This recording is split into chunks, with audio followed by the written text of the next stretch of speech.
भूर्भुवः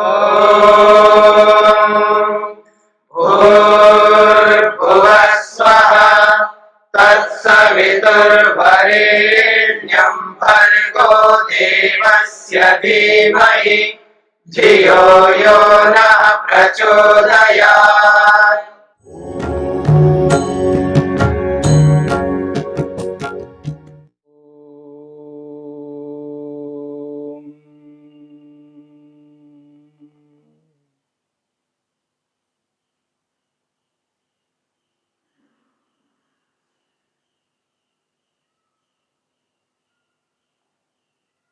वैराग्य। जिस व्यक्ति को वैराग्य होता है उसका पहचान क्या है? अमुक व्यक्ति को वैराग्य हुआ है, वह व्यक्ति वैराग्यवान है। स्वयं को जिसको भी वैराग्य हुआ है उस व्यक्ति को कैसे पता लगे कि मेरे को वैराग्य हुआ है? इस संदर्भ में महर्षि वेदव्यास ने वैराग्यवान व्यक्ति के कुछ लक्षण बताए। अमुक व्यक्ति में वैराग्य है, उसके पहचान कहा है दिव्यादिव्य विषय योगे अपि चित्तस्य विषय दोष दर्शिनः।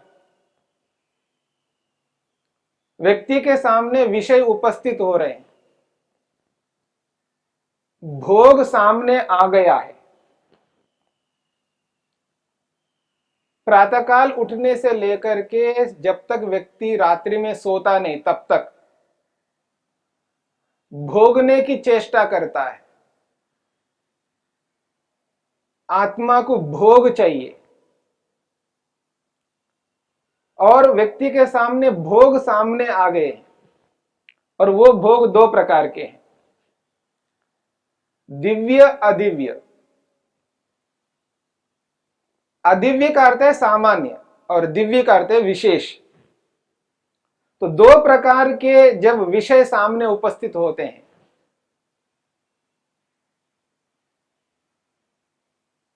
सामान्य सुख उसको अदिव्य शब्द से कहा है और विशेष सुख को दिव्य शब्द से कहा है। चाहे वो सामान्य सुख सामने आया हो या विशेष सुख सामने आया हो, उन दोनों प्रकार के सुखों में दोष देखता है। विषय दोष दर्शिनः चित्तस्य। जो मन विषय के प्रति आकर्षित हो रहा है, अब वो मन विषय के प्रति आकर्षित नहीं होता है, उस विषय में दोष देख रहा है। दोष का मतलब है कमी अनुभव करता है। चाहे वो रूप का सुख हो, रस का सुख हो, गंध का हो, स्पर्श का हो, शब्द का हो, किसी का भी सुख हो, और वो जो सुख है सामान्य सुख है जिसको भोग चुका है व्यक्ति, पहले अनेक बार भोगा है, भोगे हुए को फिर वापस देख रहा है, सामने उपस्थित है, भोगने योग्य है। और जो दिव्य है भले ही वो रूप का सुख है लेकिन अब तक उसने भोगा नहीं है, विशेष है वो उसके लिए। वो जो रूप का सुख है वो सामने आया है लेकिन अब तक उसने भोगा नहीं है, वो बहुत विशेष है, उसके बारे में बहुत सुना है, पढ़ा भी है, लेकिन वो आज सामने उपस्थित हो गया है जो कि अभी तक उसका अनुभव नहीं है, उसके बारे में सुना है और विशेष रूप है उसके सामने। उसका नाम है दिव्य, दिव्य सुख। तो सामान्य सुख जिसको भोग चुका है वो दोबारा उसके सामने आया है, और जिसको आज तक उसने कभी भोगा ही नहीं, केवल उसके बारे में सुना है, वो भी सामने उपस्थित है। तो दिव्य और अदिव्य दोनों प्रकार के सुख सामने उपस्थित होने पर चित्तस्य, ये जो हमारा मन है, कैसा मन बन रहा है? विषय दोष दर्शिना। वो जो दिव्य और अदिव्य रूपी जो विषय है, उन विषयों में दोष देखता है। क्या दोष देखता है? अतृप्ति को देखता है। ये जो भी मेरे सामने उपस्थित हुआ, इससे तृप्ति नहीं मिल सकती है। परिणाम में मेरे को दुख देगा। ये है तो सुख है, सुख है, सुख सामने उपस्थित है, बहुत बड़ा सुख भी सामने उपस्थित है। बड़ा सुख देखता हुआ भी बड़े सुख को ये अनुभव कर रहा है, ये दुख देगा। दोष उसमें दिखाई दे रहा है व्यक्ति को, परिणाम में ये दुख देगा। अगर इसको मैं भोग लूंगा, उसका परिणाम स्वरूप मैं तृप्त नहीं रहूंगा, अतृप्त रहूंगा। परिणाम में ये मेरे को दुख देगा। उसमें परिणाम दुख को देखता है। इतना ही नहीं, अगर उसको मैंने अपना लिया और वो वस्तु मेरे साथ जुड़ जाएगी, तो कोई ना कोई छीन सकता है। अगर कोई नहीं छीनेगा, उसमें किसी न किसी रूप में कमी उत्पन्न हो जाएगी, उसके अंदर हरास उत्पन्न होगा, उसको दुख होने लगता है। ताप दुख देखता है उसमें। परिणाम दुख भी देख रहा है उस सुख में, और ताप दुख भी देखता है। अगर उसको मैंने भोगा तो उसका संस्कार पड़ेगा, और वो संस्कार मेरे को दुखी करता रहेगा, तो उसमें संस्कार दुख को भी देखता है।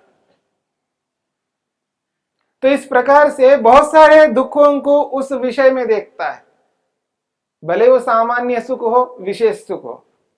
जब दोनों प्रकार के सुख सामने आ जाते हैं, उस स्थिति में वो उनमें जब दोष देखने लगता है, दोष सामने आ जाता है, तो अब उसको कैसे हटाना चाहेगा? हटाना आवश्यक है। और किससे हटाएगा? उसके पास ऐसा कौन सा साधन है जिससे वो हटा सके? हटाने का मतलब उसको ना भोगे, और ना भोगने का कोई ना कोई कारण होना चाहिए उसके पास। यदि कारण नहीं रहेगा तो उसको भोग लेगा और फिर दुखी हो जाएगा। ऐसा कारण लाएगा जिस कारण से वो हट जाएगा। तो महर्षि वेदव्यास कहते हैं, प्रसंख्यान बलाद, प्रसंख्यान रूपी बल से। प्रसंख्यान का मतलब है यहां विवेक ख्याति, जिसके कारण से वैराग्य हुआ है व्यक्ति को, जिस कारण से वैराग्य उत्पन्न हुआ है, वो जो कारण है, वो कारण है विवेक, जिसको योग में विवेक ख्याति कहा है, और उसी को यहां प्रसंख्यान बल कहा है। यथार्थ बोध, तत्व ज्ञान जिसको हम कहते हैं, वस्तु को वस्तु के रूप में समझना, यथार्थ रूप में अनुभव करना है, और वो पूर्ण विवेक होता है। यानी ज्ञान की वो पराकाष्ठा है उसमें, यानी पूर्ण ज्ञान है, जिसके अंदर कोई कमी नहीं है, कोई संशय नहीं है, कोई अनिश्चय नहीं है।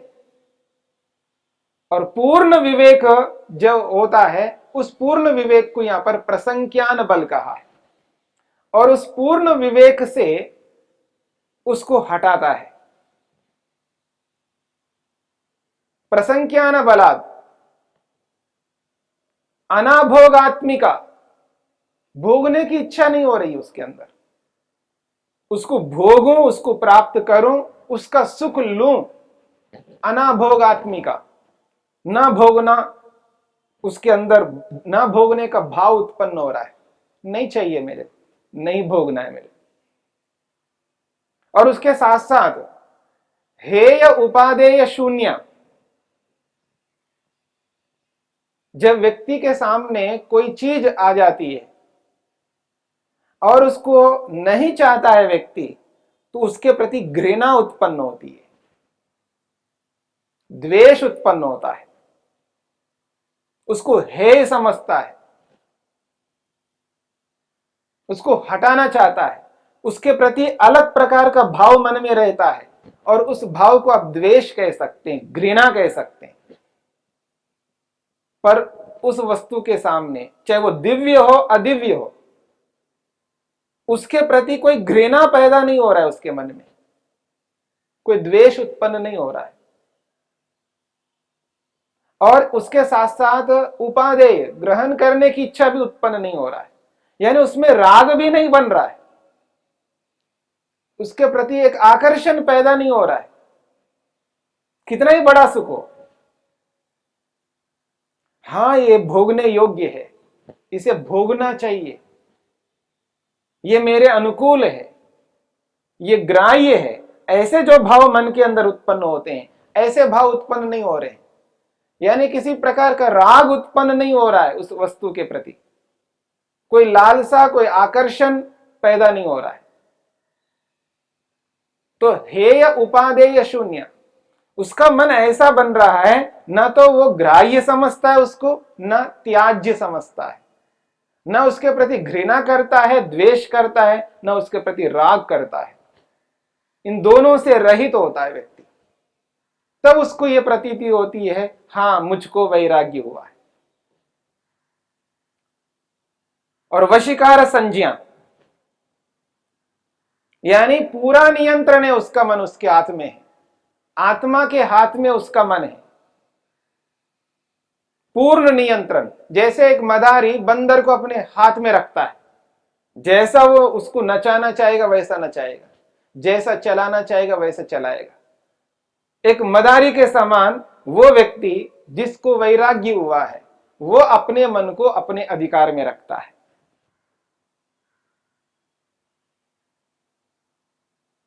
पर जो सुख सामने दिखाई देते हैं, जिसके अंदर वैराग्य नहीं होता है, वह व्यक्ति इस स्थिति में नहीं रह सकता है। न उसके पास वो प्रसंख्यान बल होता है, वो तत्वज्ञान होता है, सत्व पुरुष अन्यता ख्याति वाला ज्ञान उसके पास नहीं हो सकता। जड़ चेतन को पृथक समझने का जो समझ है वो उसके अंदर नहीं हो सकता है, और उसके अंदर सुख के साथ साथ दुख है, यह बोध उसके मन में बिल्कुल नहीं रह सकता। जिसके मन में यह बोध नहीं रहता है कि इस सुख के साथ साथ दुख है, इसलिए वो व्यक्ति उस सुख को ग्रहण करता है,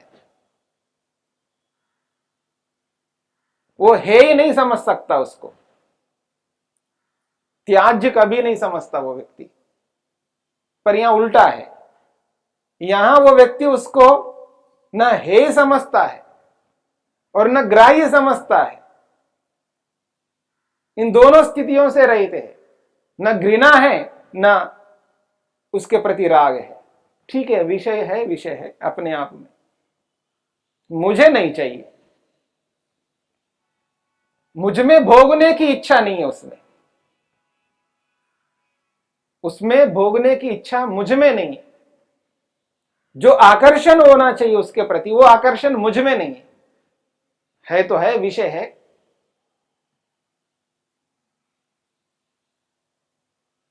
कोई कोई व्यक्ति जब सामान्य विषय रहता है सामने, जिसको अनेक बार भोग चुका होता है, किसी कारण विषय से ठीक है मैं नहीं भोगूंगा, यह भाव जरूर उत्पन्न कर सकता है, बहुत बार भोग लिया है, वो विवेक के कारण से, प्रसंख्यान बल के कारण से नहीं करता वो व्यक्ति।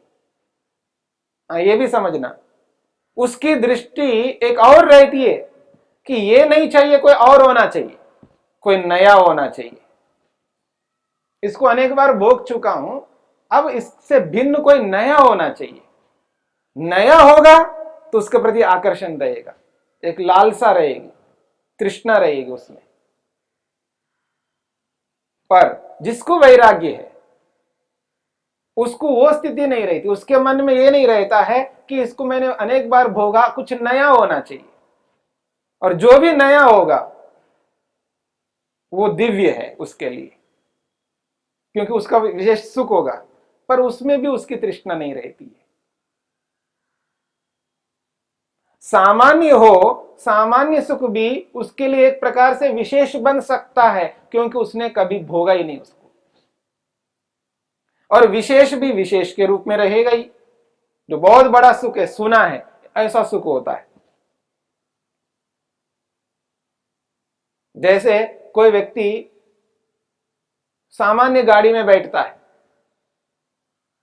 मोटर गाड़ी जो सामान्य गाड़ी में बैठता है, लेकिन कोई विशेष गाड़ी हो, सुना है कि ऐसी गाड़ी होती है 2 करोड़ के, 4 करोड़ के, 10 करोड़ के, मान लो 10 करोड़ की एक गाड़ी है, बहुत बड़ी गाड़ी, उसके बारे में सुना है, पढ़ा है, चित्रों में भी देखा है, पर्दे में भी देखा है उसकी विशेषताओं को हमने पर्दों के ऊपर भी देखा। लेकिन वही स्थिति जब उसके सामने खड़ी हो गई, वो गाड़ी उसके सामने गाड़ी खड़ी है और गाड़ी वाला कहता है ये आपके लिए है, आप इसका प्रयोग करिए, एक बार बैठिए इसके अंदर। उस स्थिति में उसमें बैठने की जो इच्छा है, हाँ मेरे को एक बार बैठना चाहिए, इसका सुख लेना चाहिए, एक बार बैठ करके देखो इसका सुख कैसा होता है, क्या अनुभूति होती है उससे मेरे को। ये जो इच्छा है, ये जो तृष्णा है, ये तृष्णा उस व्यक्ति के अंदर नहीं रह सकती। तृष्णा एक विशेष स्थिति है, क्योंकि उस तृष्णा के अंदर अविद्या है, अविद्या मूलक है वो। तो इस कारण से अनाभोगात्मिका कहा, उसको भोगने की इच्छा ही समाप्त होती है व्यक्ति के अंदर, भोगना ही नहीं चाहता है। भोग मात्र यहां पर अविद्या मूलक है, भोग शब्द का प्रयोग यहां पर अविद्या से युक्त कहा जा रहा है, इसलिए अनाभोगात्मिका, ना भोगने की इच्छा और मन पर पूरा नियंत्रण, मन को अपने अधिकार में रखता है। ऐसा नहीं होगा अभी उसको इच्छा नहीं हो रही है तो कल जाकर के दोबारा मन में वो विचार उत्पन्न हो जाए, अच्छा आज भोग करके देखना चाहिए, या कुछ समय के बाद भोग करके देखना चाहिए, 10 दिन के बाद भोग लूंगा, 1 साल के बाद भोग लूंगा, या कभी ना कभी एक बार तो जरूर भोगूंगा। ऐसी जो स्थिति मन में आती है तो समझ लेना उसको वैराग्य नहीं है। और ऐसी स्थिति जिसको नहीं प्राप्त होती है, उसको भोग्य कभी नहीं समझता वो व्यक्ति, ऐसे व्यक्ति को वैराग्य प्राप्त होता है, या वही व्यक्ति वैराग्यवान कहला सकता है। तो दिव्य और अदिव्य इन दोनों के उपस्थित हो जाने पर उसका मन उसमें दोष देखने लगता है, और दोष देख करके उस विषय को हटाता है विवेक ख्याति के माध्यम से, प्रसंख्यानुरूपी बल से, और न भोगने की इच्छा रहती है उसको। और यही वशीकार संज्ञा है, यही मन का पूर्ण नियंत्रण है। और मन का जब पूर्ण नियंत्रण होता है उसको कहते हैं वैराग्य, और वही वैराग्य व्यक्ति को समाधि देने वाला होता है, समाधि प्राप्त कराने वाला होता है, और उसी वैराग्य से वो अपने लक्ष्य को पूरा कर लेता है।